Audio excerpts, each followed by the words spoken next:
My name is Harry. I'm from London. Meghan Markle here.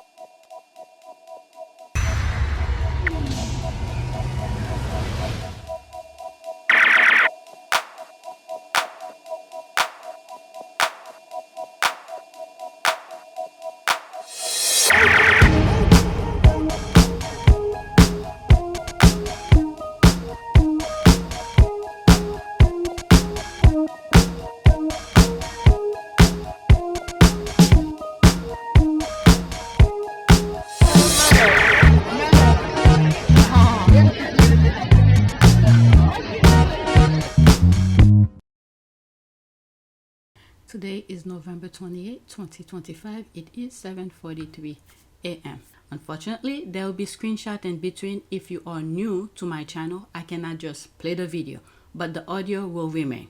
But majority of it will be screenshot. The UN says 1.4 million Haitians have fled because of violence and instability. Many crossed the border into the Dominican Republic, but there they live in fear and limbo, and many have been deported back to Haiti. As part of our series on border security around the world, fellows from British Columbia University's Global Reporting Program have this report, narrated by Ali Rojan. Okay, so this is the two comments. So let's see here. If I have anything to say, I'll pause and share my opinion with you. Let's listen. 7 minutes and 34 seconds. These cattle cars have been modified to hold dozens of migrants at a time.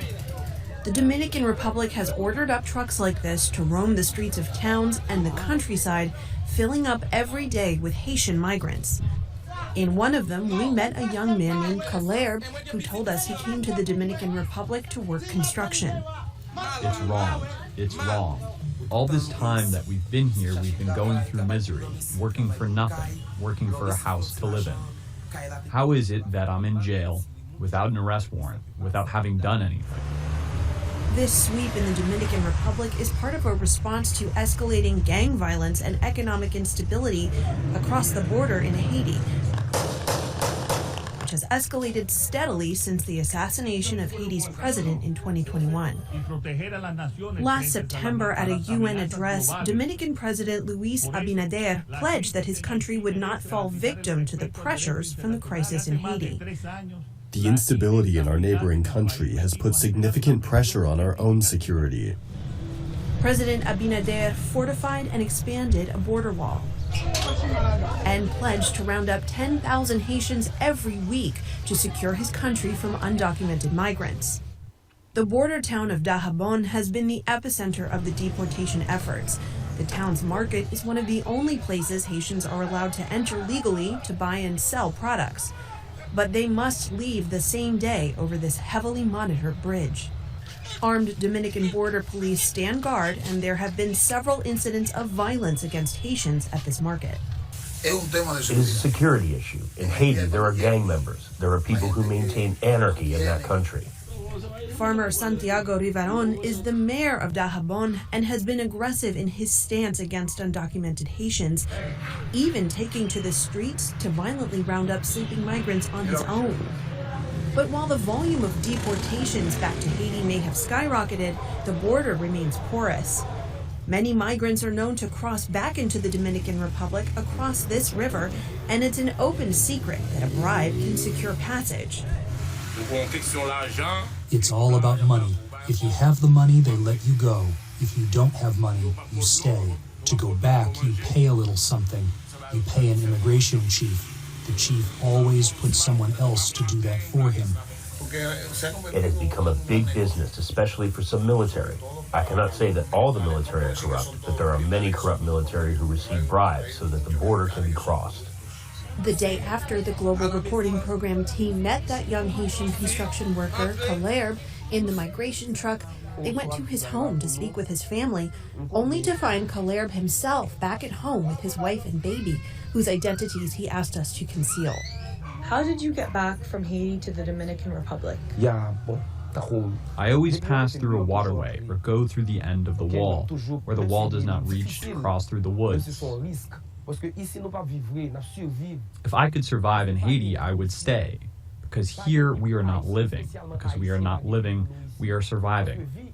There is no life for Haitian.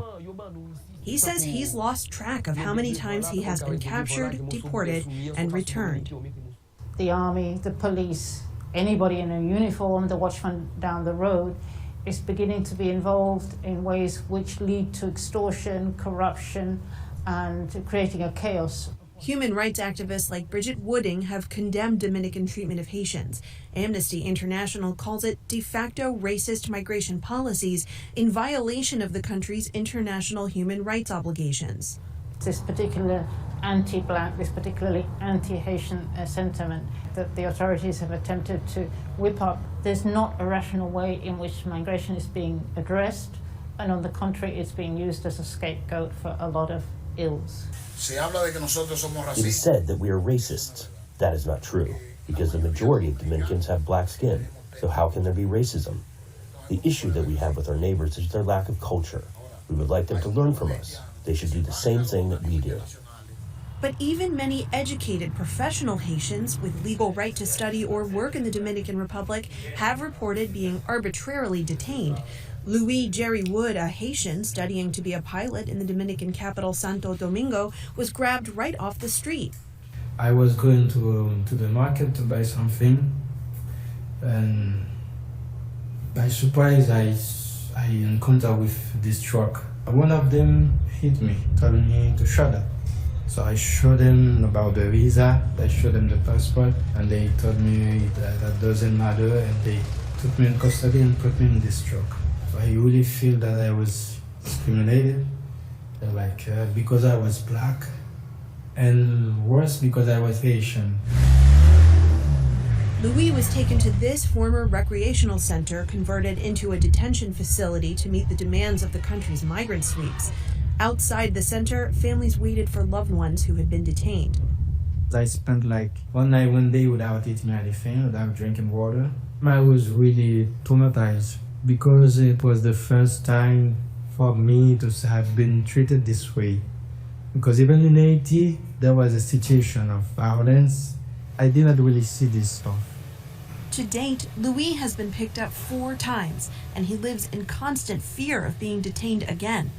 And he's one of the most connected Haitian migrants in the country, having been sponsored by Alexis Victoria Yeb, a prominent senator in President Abinader's ruling party. I learned about Louis' desire to become a pilot. It captivated me, his story, his dedication, his desire to achieve his dream. I got him a work permit, a study permit, and he is here legally with all the documents.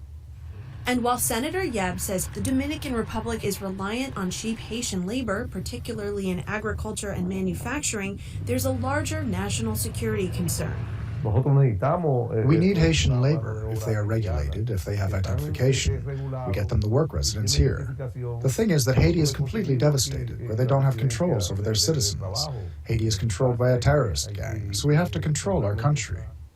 This is my dream. It's my dream that one day I can see Haiti working and we would cross the border to return to our country. I have a child who's only 2 months old. I'd like to see his future. I'd like to see him grow up. I would not like to pass the misery that I am going through now. For the PBS NewsHour, I'm Allie Rogan. I don't know what to say about this. I understand to a certain extent why Dominican Republic wants to make sure their country remains safe. And at the same time, they are displaying some kind of an unfairness to Haitian. Once you have the dark skin, they pick you up with, even though you show your credential, they don't care. So there's a lot of things. All in all, I think Haiti needs to get itself together. The young people, the ones who's causing the problem, or even the government itself. When they have a government in power, all of a sudden they only think of themselves. So it's like in every corner, there needs to be a change of mind and said, we want to be better. Because some of the things that they do in Dominican Republic, they could do it at home. But the government needs to establish a system where the Haitian can produce and then sell to other countries in a way that the people could make money. I think I recorded everything that I had for Haiti. So each video is gonna be scheduled for Wednesday 6 p.m. okay, Eastern Standard Time. Thank you for watching. So that's it. Please take a moment to subscribe, like, and share. If you want to support this channel, there's a PayPal link and a Cash App link in the description. You could donate. Those who have donated, thank you. All right, so that is it.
It is a great privilege to be with all of you today.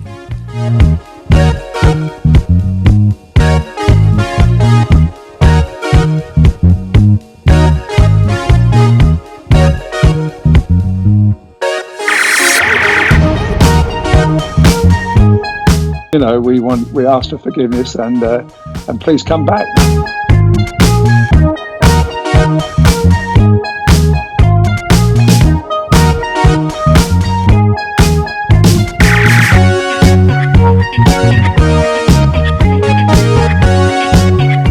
As you saw me find the love and happiness that I'd hoped for all my life.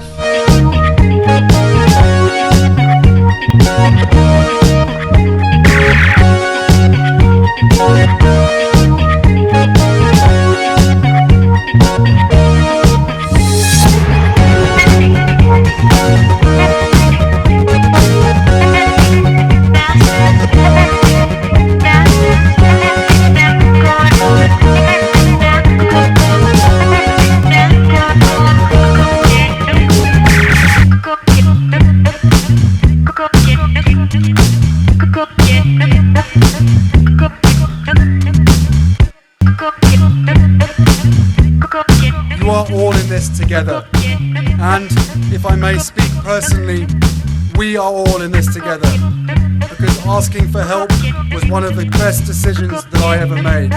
You will be continually amazed how life changes for the better.